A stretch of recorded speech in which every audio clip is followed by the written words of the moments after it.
Hey guys, how's it going? Mark here from Labyrinth Studios. Welcome back to the channel and welcome for the first time if you are new here. I am doing a react video today of another Band-maid track. This is a recent upload, or fairly recent, on their official YouTube channel. This was recommended to me by commenters on the other two Band-maid react videos that I've done. So thank you to you guys. Thanks to all of you that have commented on those videos and checked those videos out. The response has been great, which was why I wanted to cover more by the band. So I'm excited to check this one out. It was recommended to me a lot in the comments as it is a more recent tune of theirs, a recent live tune. I've covered a music video and a live music video so far of theirs, so I'm interested to check out another live tune of theirs. For those of you who are new here and not familiar with the format that I take, I am reacting as a sound engineer, so recording, mixing and mastering engineer and, you know, music production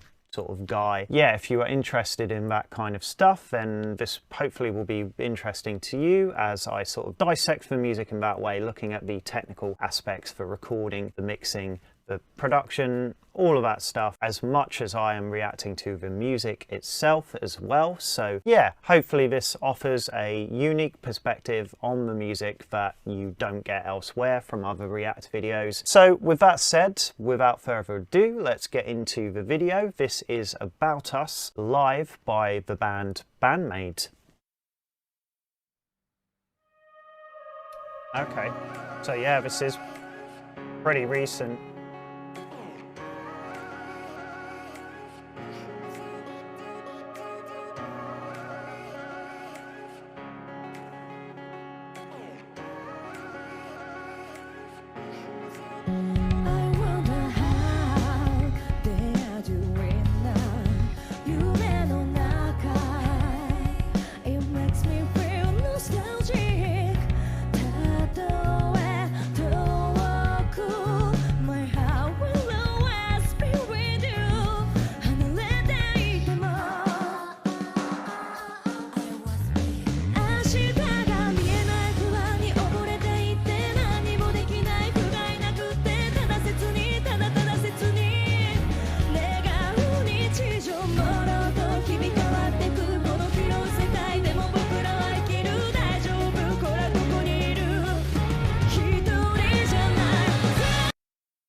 Okay, so first up, yeah, I wasn't expecting more of a kind of ballad type song, so yeah, that's nice. I like that. It's always nice to see a band that can showcase versatility within the music that they make. I like the vibe of the song so far. I liked the introduction, so you had that backing track that had a lot of sort of modern pop music sensibilities incorporated into it with the manipulation of vocal samples and stuff, very much that kind of modern pop R&B sort of vibe. Again, I always like, you know, bands that can experiment and incorporate and take inspiration from other genres and other music and sort of make it their own and do their own thing with it. The acoustic guitar at the start was nice, and switching from the acoustic to electric, so you've got, you know, some tonal variety going on there, you know, whether it is changes in melody or timbre of an instrument, switching instruments entirely, any kind of changes like that just, you know, help sort of smooth out those transitions or make them more impactful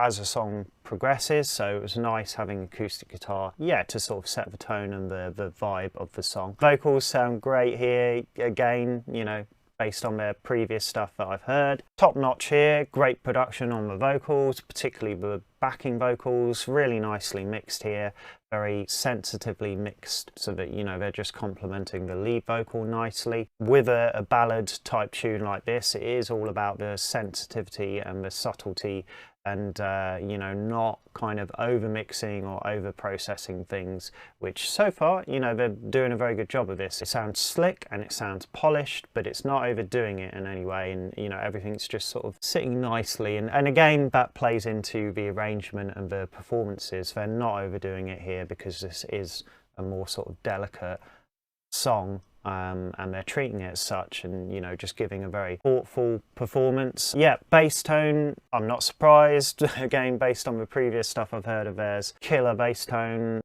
did think maybe there were points where it's poking out a little bit with the kind of gain and drive of the bass tone. It doesn't really feel like she's changed it much from the rest of her, you know, her general bass sound for their music. Obviously, the large majority of it is a lot more rock bass. Yeah, I feel like that's probably part of, you know, this will be part of a larger live set and you can't necessarily like change tones drastically. I'm sure it's probably a bit different on the recording, but certainly doesn't seem out of place. But it did stick out to me a little bit just on a few notes. But then again, at the same time, the bass tone is so good here, like I don't really mind. I love that sound, and in terms of what she's playing, it's thoughtful and sensitive. It's not overdoing it. There's a good sense of rhythm and meter and timing here. Just simple melodic counterparts to what's going on in terms of the chordal progression. So that's nice. It's well handled here, and she's doing a good job on the bass. So let's get stuck back into it. There's plenty more to delve into here, so I will stop waffling and we'll get back to the song.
Okay, yeah, some really nice melodic flourishes going on there, both on guitar and bass, just some nice little licks. Like just a moment ago, there was a nice octave progression. So when you're playing like 2-note octaves on the guitar, I think there's a better name for it than that. So it's not like a power chord, it's not a triad of notes, you've just got 2 notes, so a lower and a higher octave, and there was just a nice sort of upward progression, little lick that happened, which I just really liked. That kind of stuck out to me. I didn't think I would say this, because I don't normally, because I love bass and I love a good bass tone, so I always like the bass to sort of stick out to me in a mix in that way, but the bass does feel maybe a touch too loud in the mix, just especially against the guitars, and the guitars are sort of sinking into the backing track a little too much for me, which it's a shame because the guitar tones sound really nice here. So I would like them to just punch through a little bit more, but that's not to say that the mix isn't bad, because it is very polished. You know, I think it's doing the song justice, which is the main thing here. When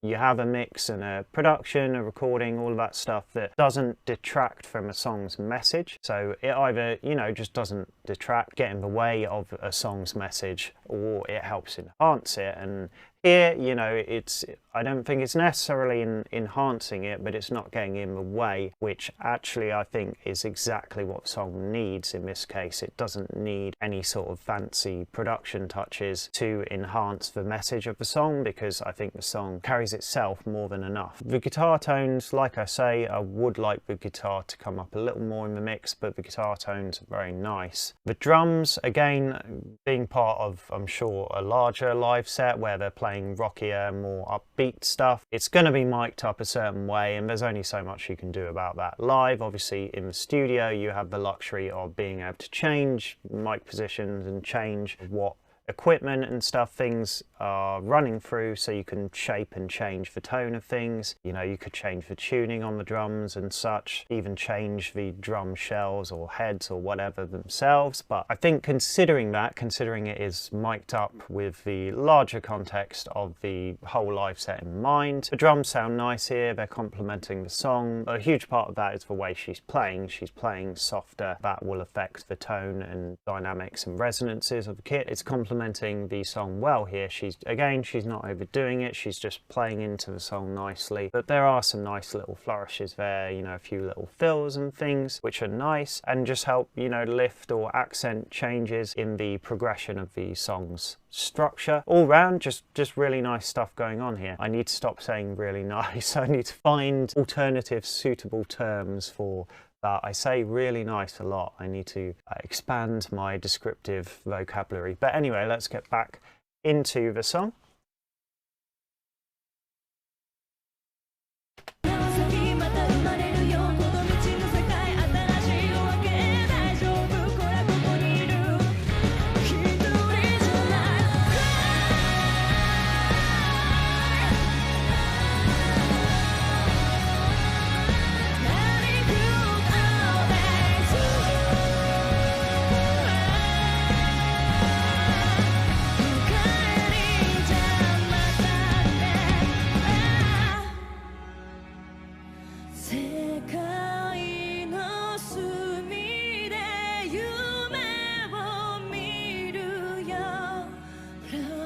The strings are really nice. They must be on the backing track.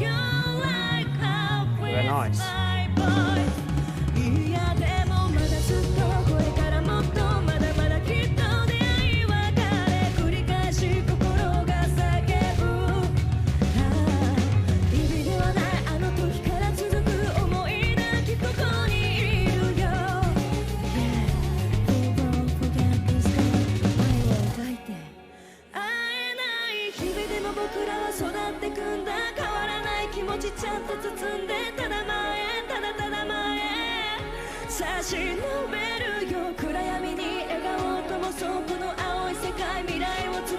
I like the electronic drums here.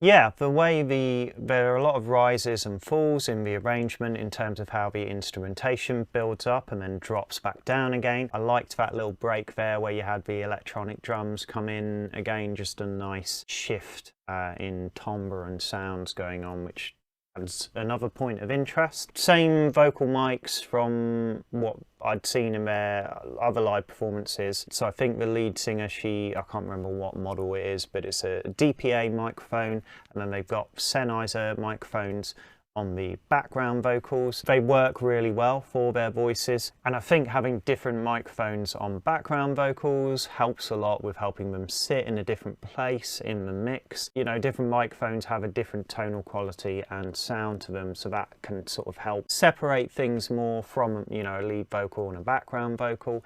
That's something that I'll often try to do, particularly in the studio, record background vocals with a different microphone for that tonal difference, to help separate them. The microphone choices are just really nice for all of their voices. Those Sennheisers in particular are quite often good on female vocals and female voices. I'm not very familiar with that DPA mic myself. I've never used it, but it sounds great on the lead singer's voice, so it's obviously a well-suited choice to her voice, and that's always really important, particularly, well, both in the studio and live, but in live music particularly, just getting a vocal to cut through in a mix, which can often be quite busy, and there's a lot pumping through a PA system. Getting the right microphone on the singer's voice is really important. All about that process of finding and picking the right mic that is suited to a singer's voice, which is often, you know, just a case of trial and error and trying out different things. And they've obviously been on a journey, as I know they've been using different mics over the years and kind of been perfecting that formula. So yeah, it's always good to see. It's obvious they've got a good production team behind them, which is cool. Let's listen to the rest of the track. As the song built up more in the busier parts, I did feel drums got a little washed out. Again, I think that really just plays into the fact that, you know, in a live production like this, when you have things mic'd up a certain way, it's like you're miking things up and recording and processing things in a way where there's a level of compromise, because it's about capturing overall what's best for everything that is being played. So you're never going to get things perfect for just one type of sound, as you don't have that luxury. So them playing a ballad here, it's never going to be perfect when it's a ballad in the midst of a rock set. But I did feel, yeah, in the busier parts, particularly the cymbals and the kick drum, they just get a little washed out, a little lost. And yeah, I do think the bass is a little too loud in the mix. But yeah, let's listen to the rest of the song.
Okay, yeah, another great tune from this band.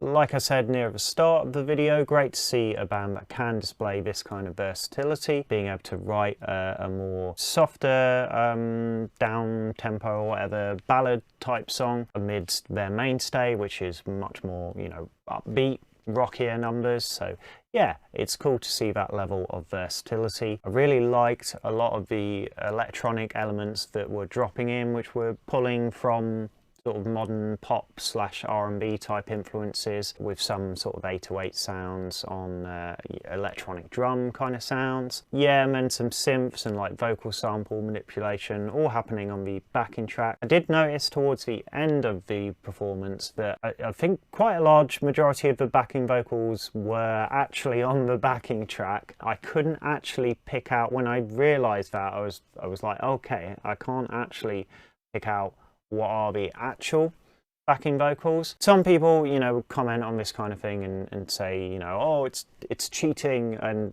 I don't believe that at all. I think these things, you know, backing tracks and those kind of things, it just serves a purpose to enhance a live performance and achieve what you couldn't necessarily. And I think with stuff like backing vocals, it can help you make backing vocals sound bigger. There are loads of cases where you might have a really quiet backing singer who in the midst of a loud rock band is kind of hard to really get to cut through, where you might want the backing vocals sounding bigger. So just being able to add in some pre-recorded backing vocals to help lift that performance up a bit, you know, in a bigger chorus or something, it can achieve what would be really difficult to do otherwise and might compromise other elements of the mix and the way things might have to be mic'd and stuff, because of stuff you can get in live performances like feedback and other problems like that. So there are 1,000,001 reasons why you would do that kind of thing, and it's way more complicated, the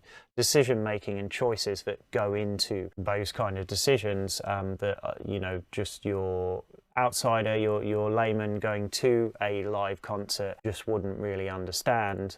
So I can understand why some people, you know, would look at something like that and see it as maybe a little inauthentic or cheating or something, but that really isn't the case, or at least in my opinion, it isn't the case at all. They can obviously all sing very well anyway, and I don't understand when there's debate there as to whether somebody can sing or not, you know, because they might use sort of backing tracks or whatever, or some pitch correction on their recordings. Does it really matter? It's all artistic license, and really at the end of the day, if you're making good music, that's what really counts. There are lots of different ways to get there. Starting to waffle here, but I think you get the gist of what I mean. But overall, yeah, nice production. I think handled very well in the midst of, again, like I say, a larger context, a rock concert. I think it's handled very well, handling the sensitivity and the softness of the song. and it was a really nice ballad, and all the backing and stuff complemented the song very well. Overall, I enjoyed it a lot. So yeah, thanks to you guys for suggesting this one to me, those of you that did in the comments on my other videos. Be sure to subscribe to the channel if you haven't already. Hit the notifications bell to stay up to date with the latest videos that I'm putting out. Hit the like button if you enjoyed the video. Obviously don't if you didn't enjoy the video, but I hope you did, and I hope you'll hit that like button, subscribe, and I will see you again in the next one.